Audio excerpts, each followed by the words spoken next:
Good evening and welcome to another special edition. Yes, this is your second special edition of Devil's Advocate this week in regards to the man himself, Erik Ten Hag. Obviously, I'm taking the reins for this one. Joining me is Sahbi, an Ajax fan from Amsterdam, and he's also got his own podcast as well. So we'll be getting Sahbi to shout it out at the very end. Obviously, this is a pre-recording, so for your viewing pleasure, that will be released Monday at 9 p.m. UK time. So for yourself, we'll keep updated. It's all good and fun. But of course, Sahbi, first time welcome into the weekly Armchair Sports Talk. How Thank are you. you? I'm doing absolutely great. Thank you for having me here. Doing well. How are you? I am very well, thank you. Obviously, we were speaking briefly backstage, and I did say, obviously, you're the Ajax fan. I'm an Ajax fascinator by, obviously, your club's history, culture.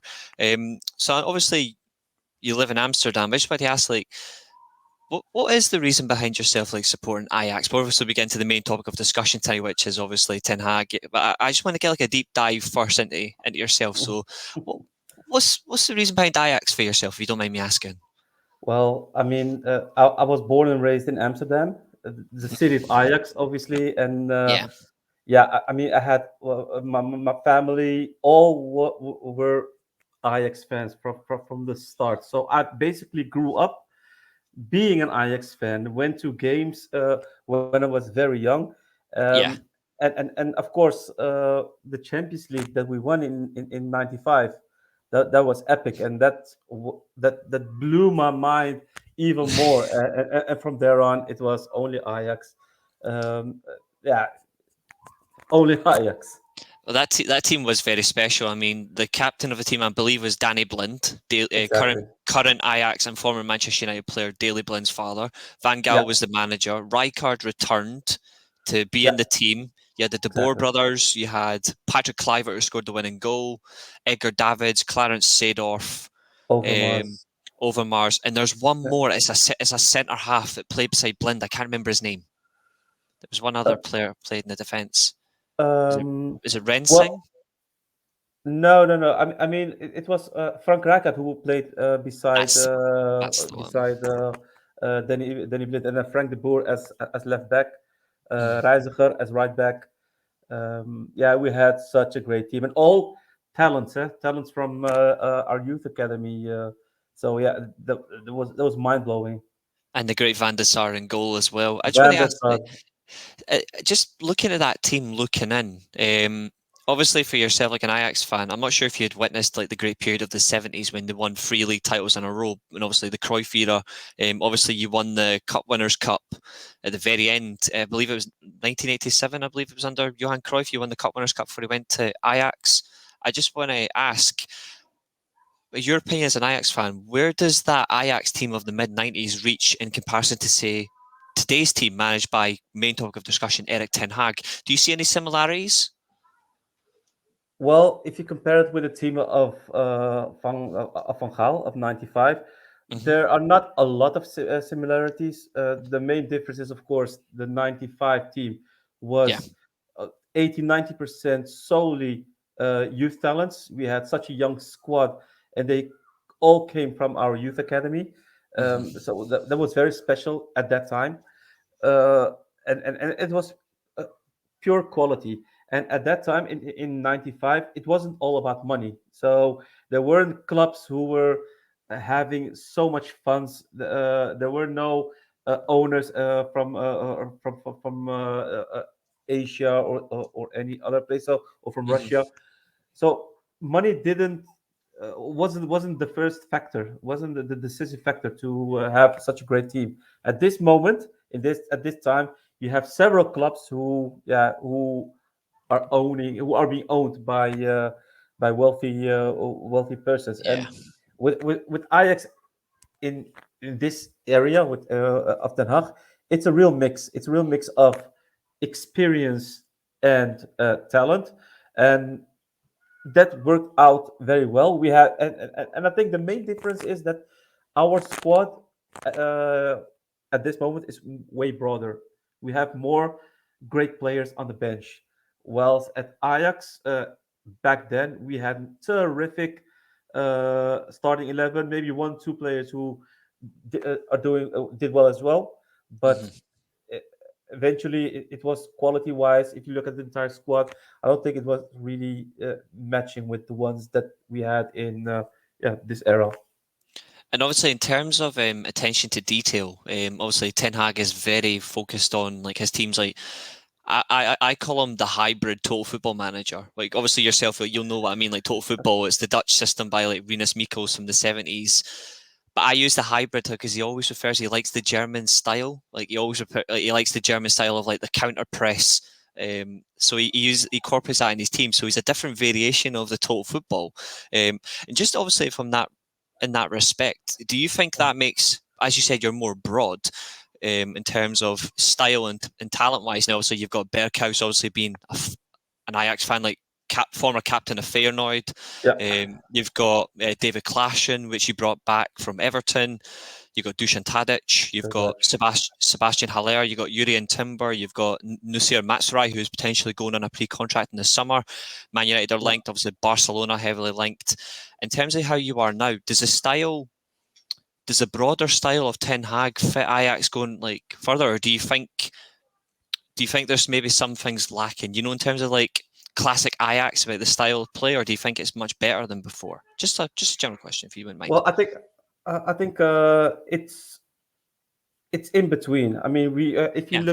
looked in the 70s with Rinus Michels with the total football, I mean, the players of Ajax went crazy for the ball. If there was a ball in midfield, they went with 4 or 5 people at once, trying to dominate and conquer the ball, so they could counter attack, etc.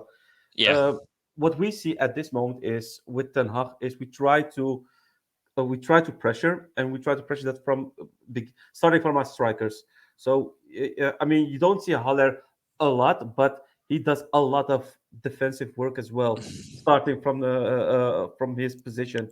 The same applies for Anthony and for Dusan Tadic, and that's basically what Tenach tries to Yeah.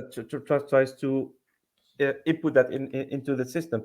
He wants to pressure as soon as possible, wants to recover the ball at the half of the opponent and create chances from there on. We saw that already when we played against Benfica in Portugal. We have Mazraoui and Anthony pressuring our opponent, recover the ball, and immediately we started to attack and had a nice pass from I think Mazraoui to Dusan Tadic, who scored a nice goal, the first one. And I think that's the main objective. We try to pressure as soon as possible. Yeah. And our defenders are also trying to go all to the halfway of the field, of the pitch, Yeah. to try to pressure their attackers as well. So it's a very complicated system, because if one of the first 11 doesn't do it properly, you create gaps, and that's where we get certain goals of this season. Yeah, I mean, I've watched Ajax frequently this year. It's a team I've always been fascinated with. I do like Dutch football. I've always admired watching, because it's purist football in that sense, and it's great to watch. Like obviously the Yeah, quote unquote the Spanish adopted your style and took it to a whole new level, which is great respect to Holland, that they took your style, saw it, and then they took it to another level. And obviously, we all remember the famous 5-1 victory at the World Cup 8 years ago, where quote unquote the punditry said Holland have taken their style back. It was great to see that style meets style and then style reclaimed. So, in terms of where you're going now with Ajax, and obviously with Ten Hag, how would a general Ajax team field? I've not watched a lot of your league games. I've only watched like the main games. But say, for example, in contrast, if you're playing say PSV Eindhoven versus say Go Ahead Eagles, which you've played recently, how would your team generally line up in contrast? Is it generally the 4-3-3, or do you play a 4-2-3-1? Do you play the variation? Like, how would you generally set up under Ten Hag? no, well, Tenach always plays the same type of football Same way. against any opponent. So, do we play against PSV? It's always in a 4-3-3 system. You could say a 4-2-3-1 system, but eventually it's a 4-3-3 because we play with real wingers. And the same applies when we play against a team as Go Ahead. Yeah. The main difference is that if we play against PSV, we often get space And that's where we excel. Yeah. If we play against a go ahead who tries to dig in, who tries to park the bus at their own half, I think that's the main issue that we got this season with the team. We don't create many chances if we play against teams that know how to defend, know Yeah. how to close all the gaps between the lines, and that's something that's really, in my view, and in the view of many fans, that's what is currently lacking at Ten Hag. I mean, he doesn't have a plan B where he would be able to break something open, like Uh-huh. create something.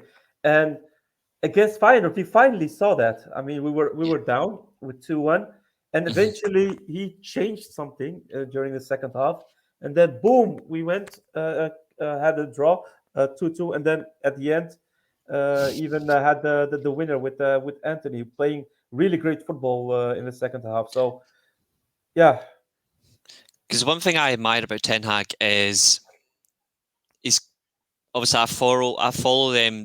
I believe the Twitter account is the European Lad on Twitter is a big Ajax fan, and he's always posting the clips of the like Ten Hag press conferences. And the one thing I think we can agree on, but I'd like if you wouldn't mind elaborating further, is Ten Hag's his blunt way of approaching football, but it's remarkable to listen to. But would you say he's over perfectionist? Like he demands more than perfection. Like it's almost like perfection to him isn't even good enough. It's got to be beyond that. Would you agree? Would you elaborate on yeah, that? no, for sure. I mean, definitely, he's a real perfectionist. I mean, even if we have played a terrific game, Hmm. during the interview after the game, he mentions that we played a great game, we did this well, we did that well, but there's always a but, things that Yeah. could be improved. And I'm saying that he's a perfectionist because it's known that uh, after a game, when he goes home, he always grabs a glass of wine and rewatches the game that was played like an hour ago or 2 hours ago. He wants to see where he could improve, what went well, so we could discuss that the day after during training. Because he only wants to improve. He only wants to. That's his main objective. He wants to improve Hmm. the quality within the squad as much as possible. And he also stated like the moment that I don't see any room for improvement, that's the day when I will leave the club. So he is like so in a way he is sort of like Pep Guardiola. Obviously, he worked with him as he was the Bayern two coach Yeah. when Pep Guardiola was the Bayern Munich manager. So he does recognise that even to his own strengths, where he knows himself he's an innovative coach, and obviously we can see he's very innovative. He's taken Ajax to a level I'll be honest I've never seen before, and I think that's an amazing compliment. So in terms of like how far he goes, is that overall in terms of not just accomplishment but the team itself? So like as far as he can coach them physically on the field, where he's like, well, I've coached you to the point where maybe you need something different. Was that my understanding there? Not specific. Not really know exactly what you mean in this So perspective. so what I mean there, sorry, is so it's a Guardiola team where it's at its absolute peak, and he knows like in his head like it's time to go. He's like, I cannot go. Is that basically what Ten Hag is, where he knows like, right, this team it's there now. I can't go any further because he's in his own mind like that perfectionist Yeah, yeah, attitude. yeah. Exactly, exactly. And the only way he could further improve is perhaps bringing in new type of players, new quality players that could potentially raise the quality level of the squad. But eventually, yeah, he always looks at at peak side. He really wants to touch the ceiling for every club he trained. I mean, he did so great for Go Eagles in his starting career. Go Eagles is a club that was playing in the second league of in the Netherlands, and he came in and they directly promoted to the Eredivisie. Oh, Uh, that's awesome. yeah, yeah. And after one season, he went to the second team of Bayern. because Guardiola really wanted him. They're Hmm. both a great Cruyff adept, so they really like the way Cruyff thinks. They really want to implement the Cruyff philosophy. So that's why he wanted Ten Hag in his team, in his Yeah. second team, so he can introduce that system as well in the second team Yeah. for the players who can be promoted to the first team. So he did well as well there, and from there on he went to FC Utrecht, and FC Utrecht, yeah, it's a club which is normally in a mid-table club, but when he came, they exactly went to the fourth place and even reached Europa League football. So at every club where he goes, he has a way to improve it in any way possible, and that's what he also has done with Ajax. I mean, we were really crap the moment he came. We were crap at that moment. We played bad. We were knocked out of the Champions League stage preliminary round in the summer. We were even knocked out by I think Rosenborg during the first round of the Europa League. So we didn't even qualify for the group stage. We were kicked out of the domestic cup, like the FA Cup of the Netherlands. Is that the KNVB? Sorry, is Exactly, it? the KVB Cup, so it's the Dutch Cup. We were kicked out of that also early in the season, so it went bad, and we were like more than 5 points away from PSV, who were first at that moment. So everything went bad.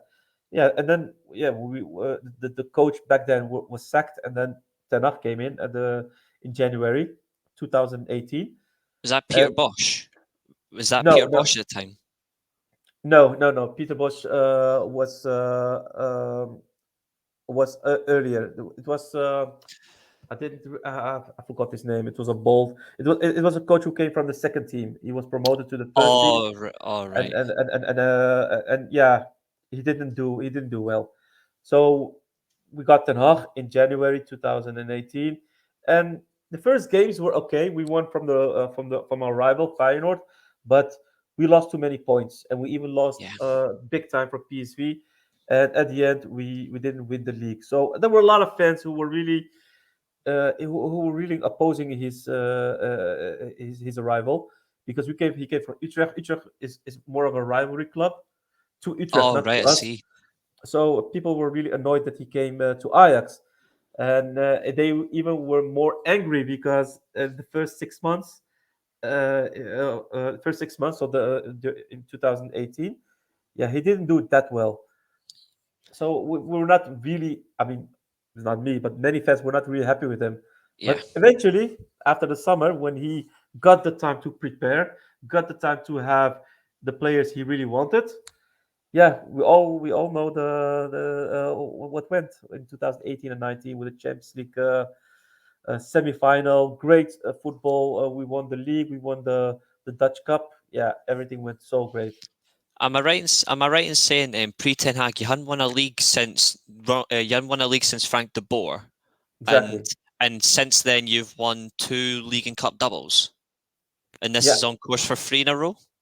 yeah, exactly. We didn't win the league for many years. Did win the Dutch Cup, but in the Netherlands, that's not such an important cup. Not like the It's the FA Cup. it's the It, league you want, yeah. it's the league which is more important, and the Dutch Cup is more as a secondary trophy, which is okay, but it's not that great. If you don't win the league, especially from an Ajax perspective, if you don't win the league, then the cup isn't that really important.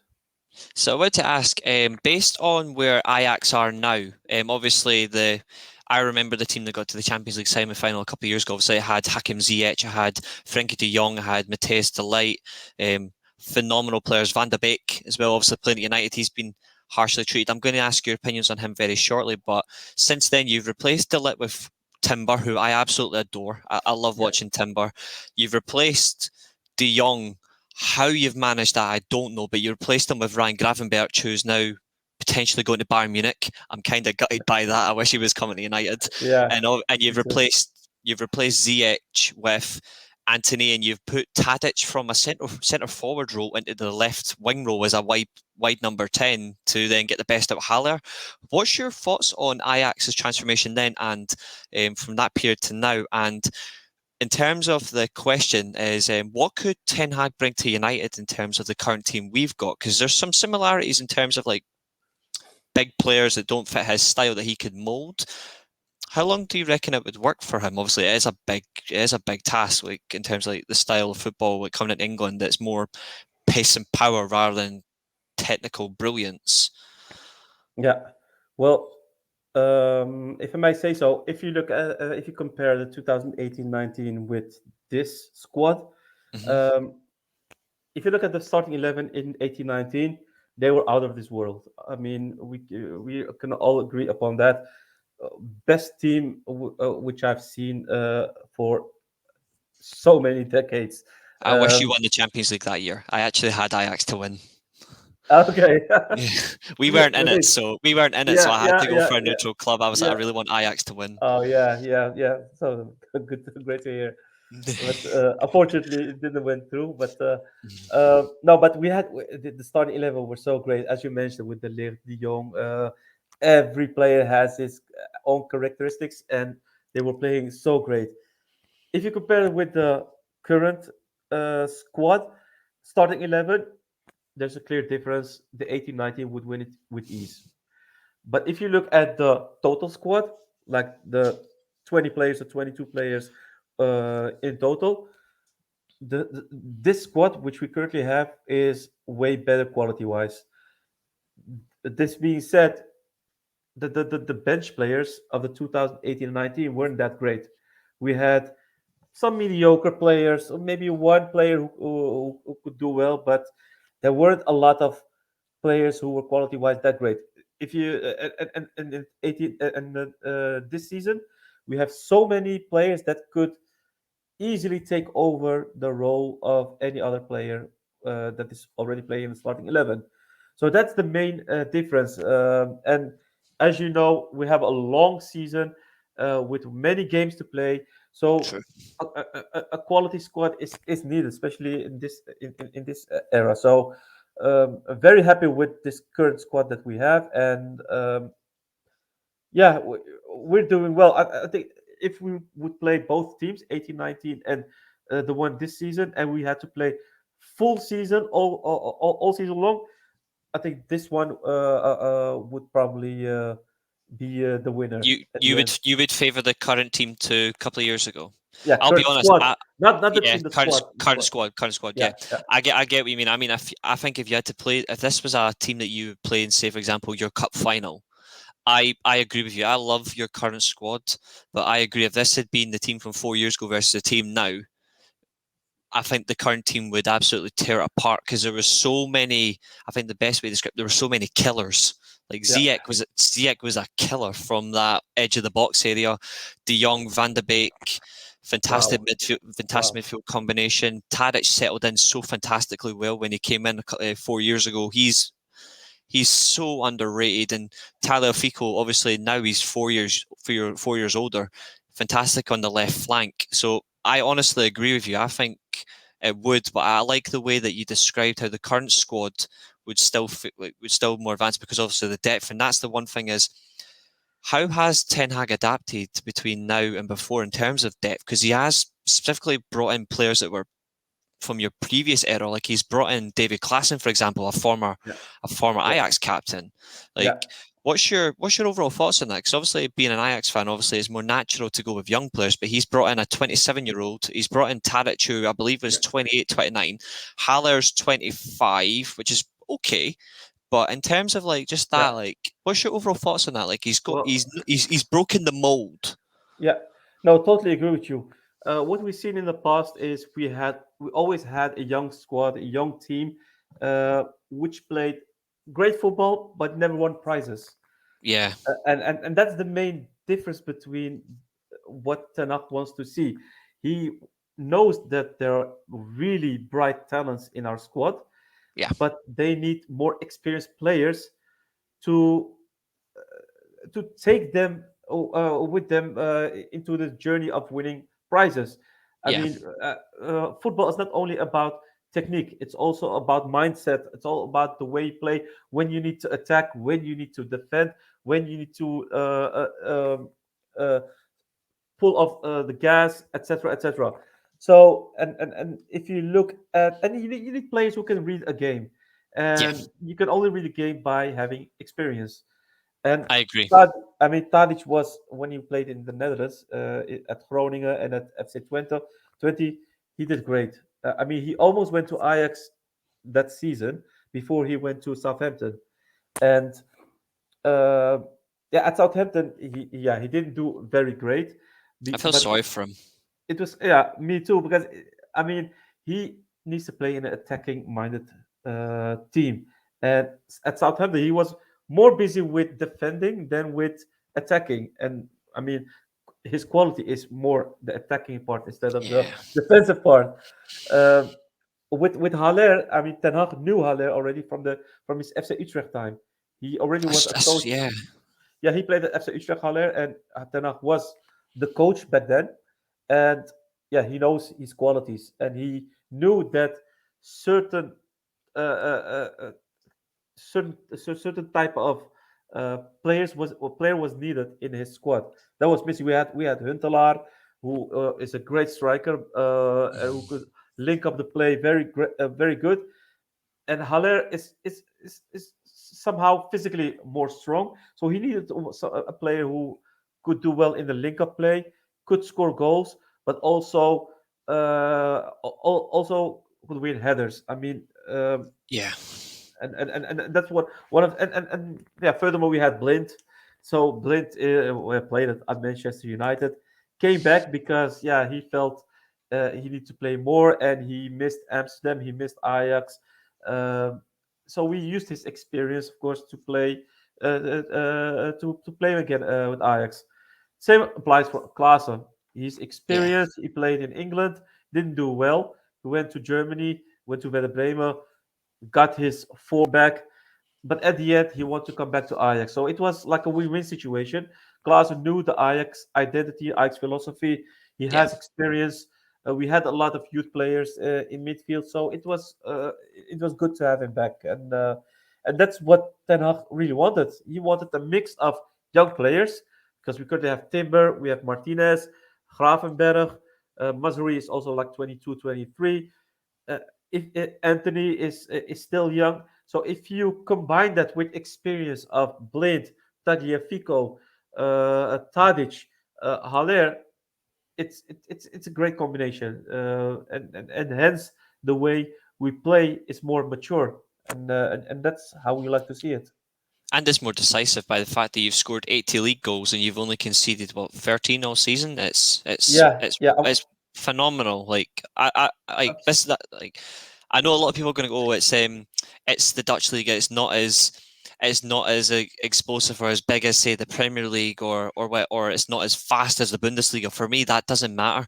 If you're up there at the very top of your game for a reason, you deserve that respect regardless yeah. of the league you're in. And I But absolutely respect the work that Ten Hag's done.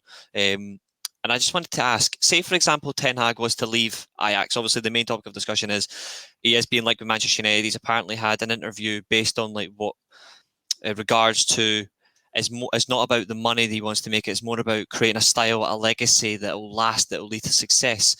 If yeah, Ten Hag was to come to Manchester United, obviously there was a famous interview from 2 years ago where he spoke about Guardiola in a respect. He said that Guardiola underestimated the Premier League. How would just from yourself looking at more, because obviously you've watched more Ten Hag and obviously his style at Ajax than I have or anyone the viewers when the show comes out. Um, how would he approach the league? And based on the current lineup at United, or even the squad itself, where do you see him having most success with in terms of like certain players? Like who would you see most with? I know it sounds a bit of a wordy question. I do apologise. no, but let's start with the first one, which is what kind of philosophy he wants to bring into United. What was If basically if he came into the Premier League, like how would he bring it in, and like time wise, how long realistically would he need? Yeah, I think that's one of the most important part, so to say. because that's the only thing which he needs if he goes to United. He needs time. He needs time to create and to implement his philosophy, his system within the squad. I mean, we know United from like 10 years ago, or the Ferguson time, where we played, where United played really attacking football through the wings. So lovely to see, and that changed a lot in recent years, where we played Yeah. more the Mourinho football, like more defensive, than Solskjaer football, etc. And at this moment, it's quite, if I may say so, like more counter football, so like more defensive football. It's not more attacking minded Yeah. football which United plays. So it's basically 180 degrees, which what Ten Hag needs to implement. That takes time. That takes time, because Ten Hag stands for attacking football. He stands Mhm. for 4-3-3, always 4-3-3, with wingers who can dribble to the back line or cut inside and shoot. He wants a striker that has a great link-up play, who can combine with the attacking midfielder. He wants a central defense, and that's something that I miss as well in at United. He wants a central defense who have pace, who got speed, Yeah. because those central defenders within Ten Hag needs to go up until the halfway Mhm. of the pitch, uh, to keep the gaps closed, because we want to attack. So, and if you lose the ball, you want to conquer the ball as soon as possible. If you have like a type as Maguire, you won't be able to play this kind of football, because he is too slow. He doesn't have that pace, which means that if the opponent would counter attack, you would need Maguire would with a striker that has a lot of pace, a lot of speed. A player like Maguire would never ever conquer the ball if when needed. And this, we Could have could he be adaptable? The reason I asked that is because obviously we've all we've spoken about Daily Blind tonight. Obviously, Daily Blind, um, obviously he's what, he's 3 or 4 years older than Maguire, so obviously he doesn't exactly have the legs, but he's got it up here. Like he's got that intelligence with the yeah. ball. He's a fantastic player for sweeping, and he's great at carrying the ball. Could Maguire's role be more adaptable to a sweeper, or in your honest opinion, or do you think it would be wiser to use him from the bench and bring in perhaps a different centre back or play somebody else that's already in the role? I would I would definitely play with a different center back. Good that you've mentioned Blind, as because we all know Blind is not a player that has a pace. He's quite slow, but it, if you have seen the season, Blind He's is so not playing. fast up here. Yeah, but he doesn't play in the center anymore. Eh? He He plays plays as left back now, he doesn't he? plays left back, and it has a reason why he plays as left back, because he lacks that speed to play in the center, to play the type of football which Ten Hag wants to play. At this moment, we play with our duo, Lisandro Martinez, who is an Argentine international, and Mhm. Timber. Those players they have that grit, they have that determination, and they got pace. So eventually, if you look at the games of Ajax, those two players are always somewhere in midfield, knowing that if there would be a counterattack, they would be able to recover the ball.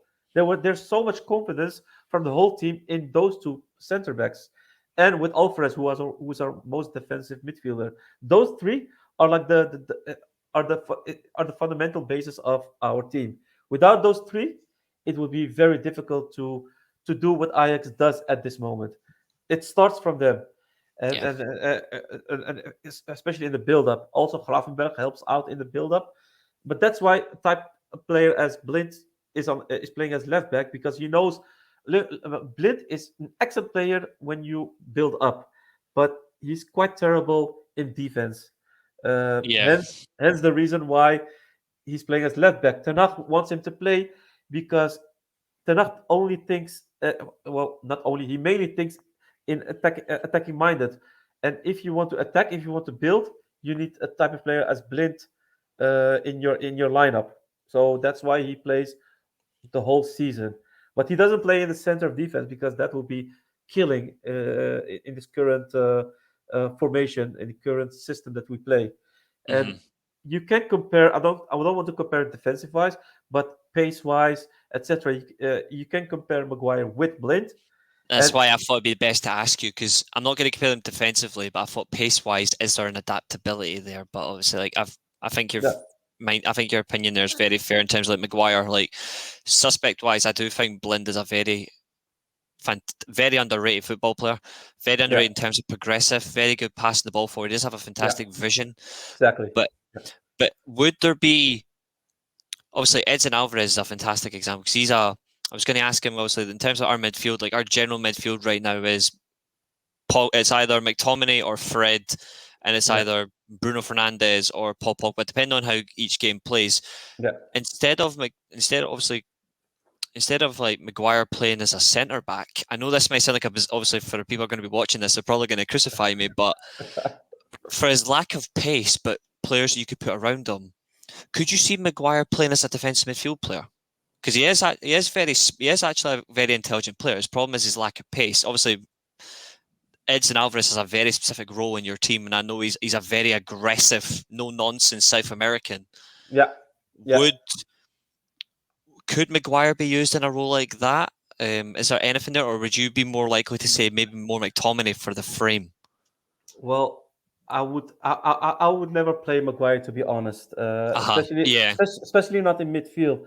I mean, maybe it could work out if he would play in the Eredivisie, where where the level of play is not that high, the intensity is not that high as in the Premier League. But Hmm. if a midfielder would play in the Premier League, he would have to go up and down, closing Yeah. the gaps, etc. And that's something with what Maguire lacks at this moment. Maguire would be an excellent defender if he would play in the era of Mourinho, like Hmm. really defensive, trying to with closed lines, no gaps, and just I mean he has at that moment he would be having a help of multiple midfielders, and Hmm. he would be nearly close to the goalkeeper instead of close to the midline, Yeah. middle line. So yeah, you need if you want to play the type of football that Guardiola plays, that Ten Hag plays, you won't see Maguire in the starting lineup. I mean, if you look at the center defense of City, they're all pacey defenders. It's They're true. defenders who are quite fast, and that's exactly what you need, and that's what Ten Hag also seeks. So I'm quite interested to see how he would do if he came to United, and what would be happening with Maguire. Would he be sold? Would he put on the bench, or maybe he would even give him playing time? But I don't think so. I do have, if you don't mind, I do have three other players I wanted to ask you about. One is obviously, and if yourself obviously like us United, you'll know there's one debate at the minute which is amongst United fans really annoying, and that's goalkeepers. The other I wanted to ask regarding who Bruno Fernandez, but the one player I wanted to ask you about first, because obviously his experience and obviously Ten Hag we've shown this season he's brilliant with players well into their 30s. How would he say, for example, he was able to stay for one more year and Ten Hag joined the end of the season? How would Ten Hag work with a player like Cristiano Ronaldo? Very, very difficult. Well, what I do know is, I mean, Cristiano Ronaldo is, of course, one of the best players in the world, even of all time. Hmm. One of the best goal scorers, and so on and so on. But he has also like a lot of weight in his voice, like in the dressing room.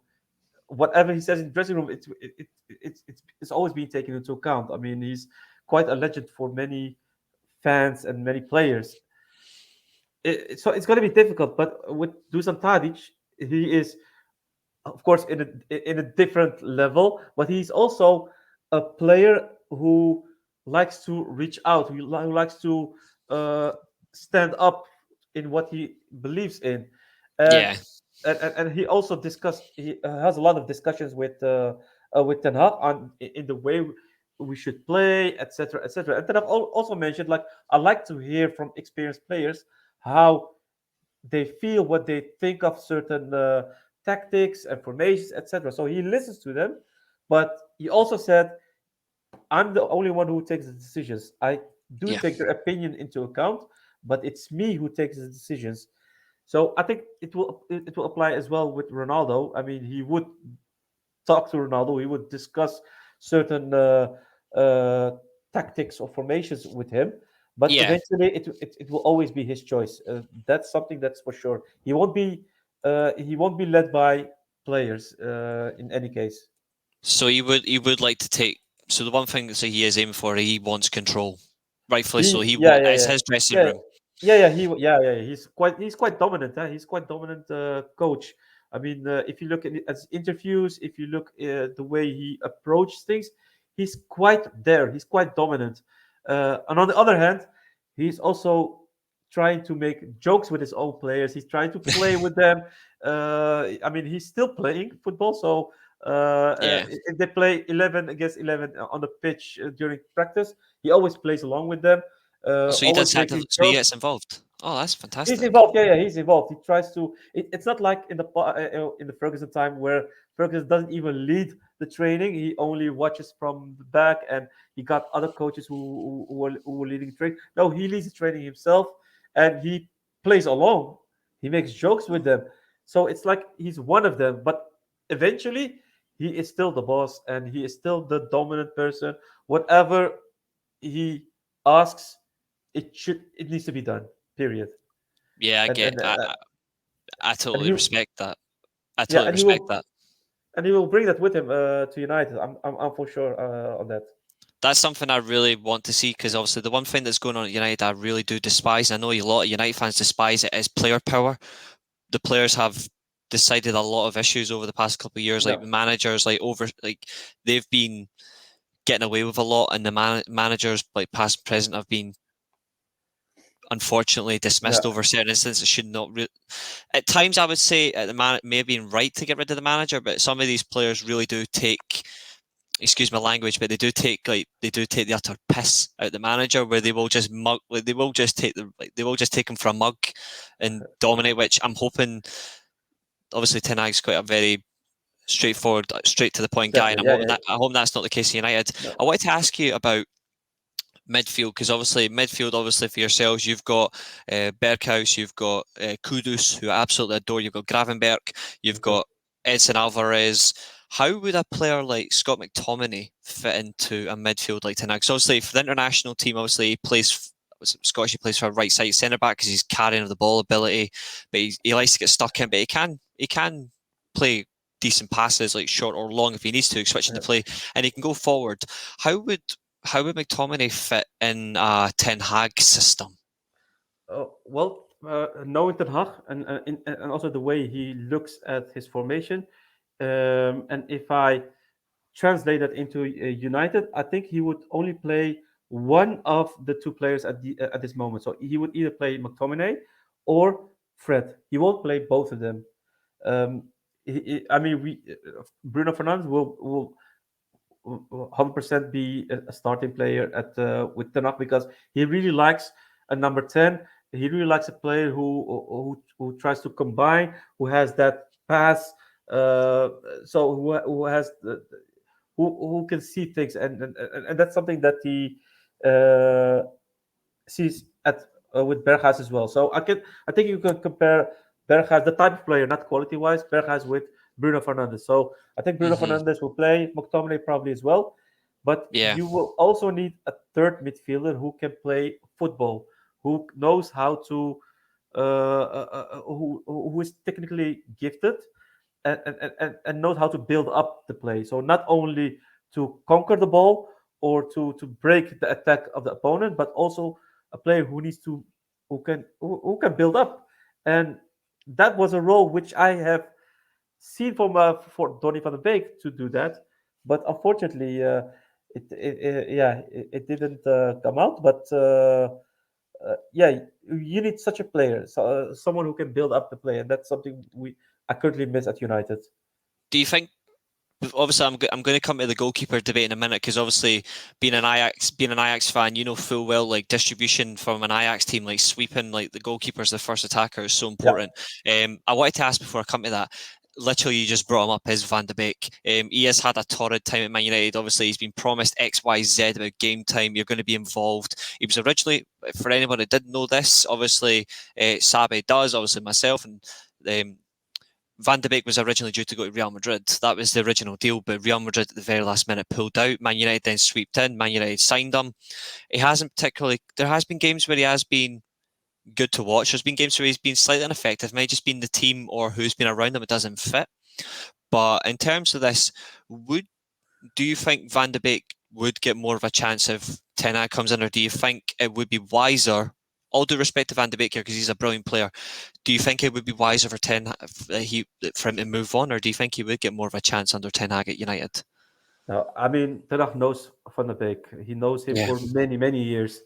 In this current setup, which United plays at this moment, it's difficult to give him a suitable spot in the starting 11 because you really play with two really defensive midfielders and an attacking midfielder.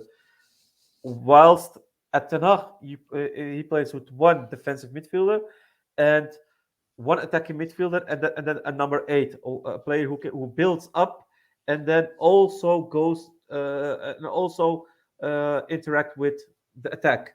And it's something which Donny really excels at. He can play as a number 10, but you got Bruno Fernandez there. Yeah. So he could easily manage that spot on the number 8 position where he can build up the play, but also knows and times when he can go to the penalty area to score that goal. He did that many times at Ajax, also certain times at United.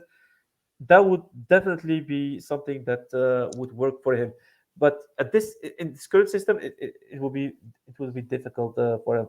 So not knowing, he would definitely give him the chance at the start.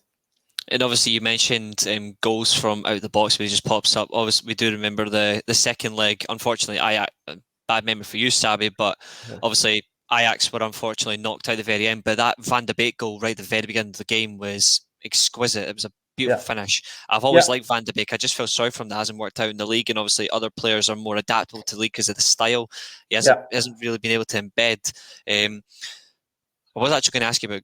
I want to ask you about Bruno Fernandez, but I'm going to ask you about goalkeeper distribution first. Because obviously, right now United have Henderson coming through. He's on big wages. They've got David De Gea at the moment the undisputed number 1.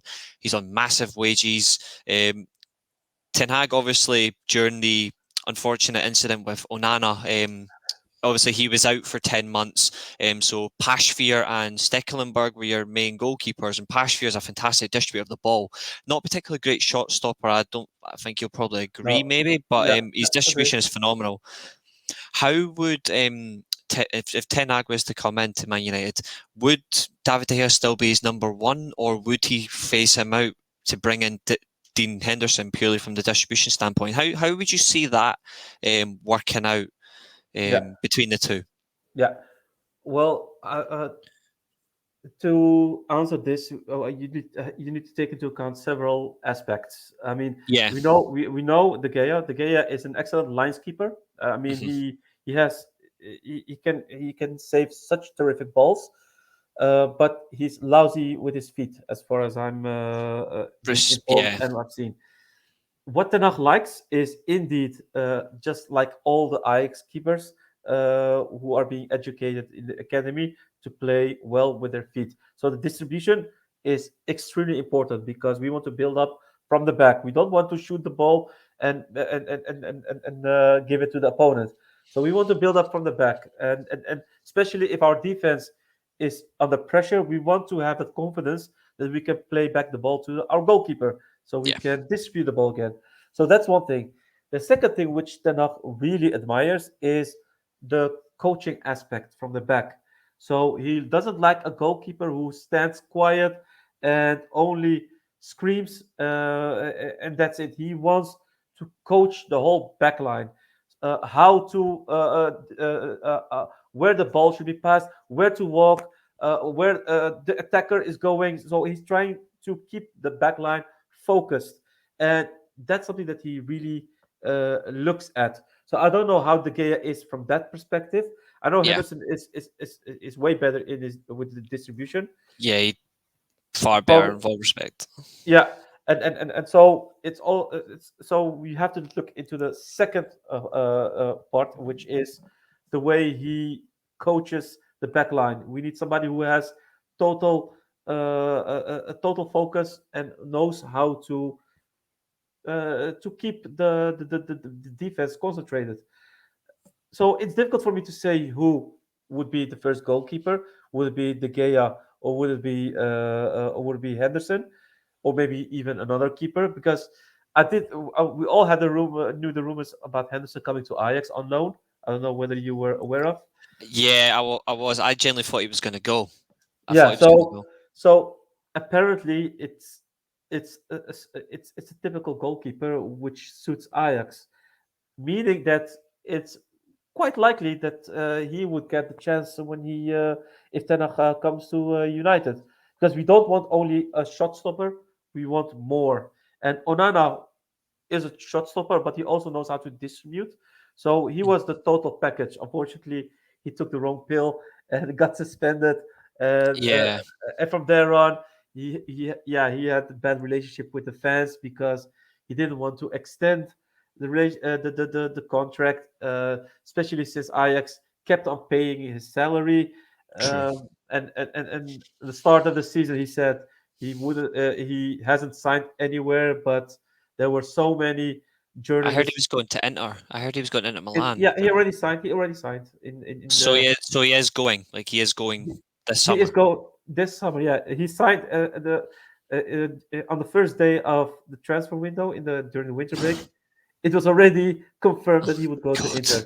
So people were really pissed, and it was known by many journalists starting in September. They were already saying he already had an oral agreement that he would go to Inter, but his agent and Onana himself said, "I've signed nowhere. I'm not going to Inter. It's all bullshit, etc., etc." But at the first day during the transfer window, it was confirmed that he would go to Inter. So yeah, there are not a lot of fans now cheering for Onana at this moment, especially the last games where he was our goalkeeper.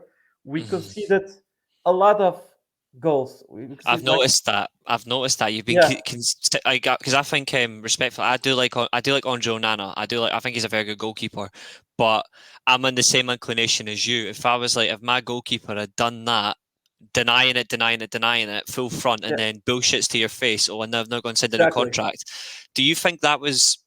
And I don't mean this in a harsh criticism, because obviously Benfica were Benfica deserved their plaudits. Benfica were fantastic last week They in were the. they were good defense Do you wise. think Yeah, do you think Ten Hag made a mistake playing Onana over Pashvir? yeah, Based on like the mental stage right now.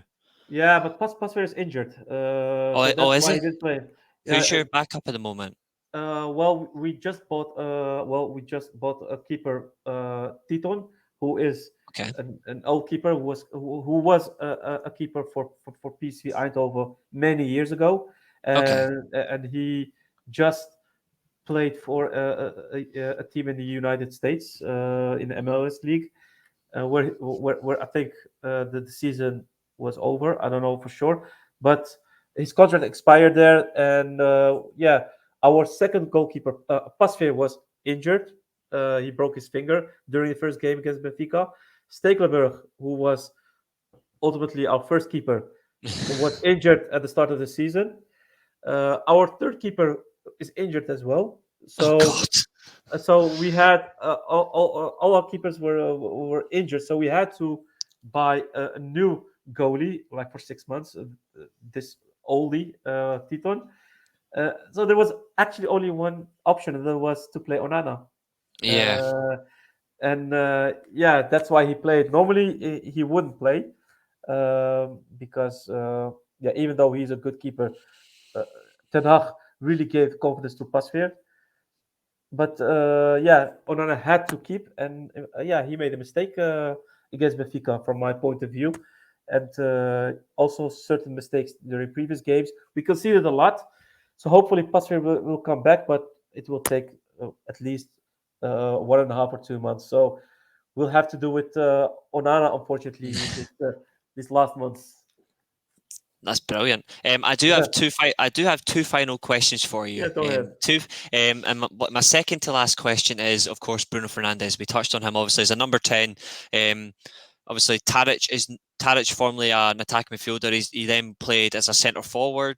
In the year you got to the Champions League semi-finals, he then moved towards the left wing as a wide playmaker. Where do you see Bruno Fernandez playing in a Ten Hag system? Do you see him playing in the midfield three, or do you think he could do the Tadic role and he could play as a wide number 10? Where do you see him in the team?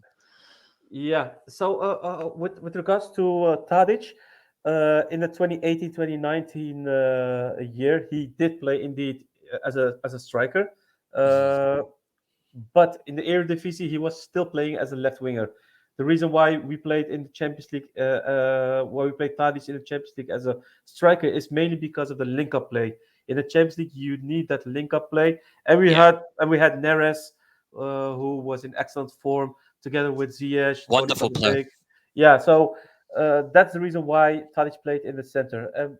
With regards to Bruno Fernandes, I think he would definitely play in the number 10 position, right behind the striker, whether it would be Ronaldo or somebody else. But Bruno, he has the technical part. He has the technical functionality. He knows how to dribble. He has a shot. He knows how to pass, and those are pure characteristics that Ten Hag seeks in a number 10. Because I compare him a bit with Berghuis, because at the start of the season it was Klaassen who played as number 10, but Klaassen has technical functionality, but he doesn't know how to dribble. He's not excellent. He's not excellent in his end pass. The only great point of Klaassen is that he knows when to go deep. He knows when he needs to go to the penalty area and score a goal. He often scores that goal because, he has that talent for that. But Berghuis is somebody who can give that end pass, who has nice crosses. He has nice cross passes. He knows how to shoot. So you could compare him a bit with Bruno. So that's why I think Bruno would definitely play in the number 10 position, just as he plays in Portugal, in Portugal selection. Could you see him being in certain games where, for example, if Ronaldo's not used, could you see if United's plan this summer, they're looking at signing a young striker, which understandably so, because of Bruno's ability to go forward, and he's fantastic from the edge of the box or even inside the box. He's a very good finisher, very underrated as a midfielder. He seems to get far more stick than praise. Could you see Fernandez play as a false nine, centre forward type role?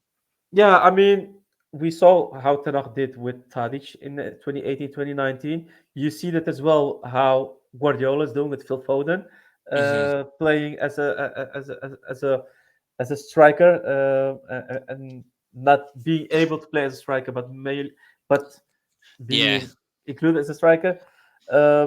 It might work. It might work, but it all has to do with what kind of players do you have around him. Because if you have Bruno Fernandez, who would play as a striker, you need more players who could go deep, more players who could be combined in the link-up play, because that's what he is excellent at. So it depends on the type of players which you have in possession in your squad.